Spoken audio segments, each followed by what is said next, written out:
nelielu interviju Zaķisāles ritmos es paaicināju pazīstamo televīziju žurnālistu Ojāru Rubeni. Ojār, tu rotāt mūsu raidījumu. Tas ir labi, ka tu mani paaicināji. Es tik nezinu, ko es Zaķisāles ritmos pie jums, man ar humoru nav īpaši tā. Nē, Ojār, ļoti elementārs jautājumiņš. Kā tu šeit nokļuvi?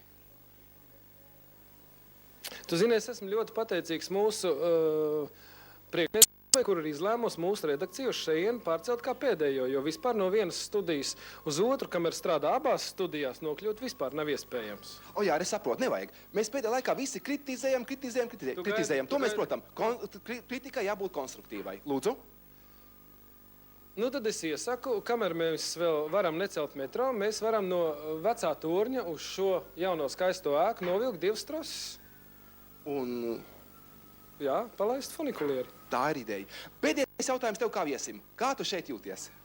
Es jūtos ļoti labi. Es atbraucu, kamēr... Kafiju padzēri? Es nogāju lejā, tur gan bija rindas, nepaspēju. Man bija jānāk pie tevis jau. Ojār, vajadzēja iet augšā. Nu, man liekas, tu tēlo tagad naivo.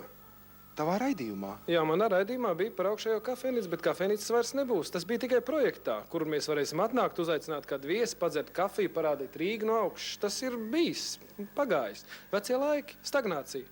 Un kas tur būs tagad? Tavs kabinets. Ojār, tev gan humora izjūt kaut kā.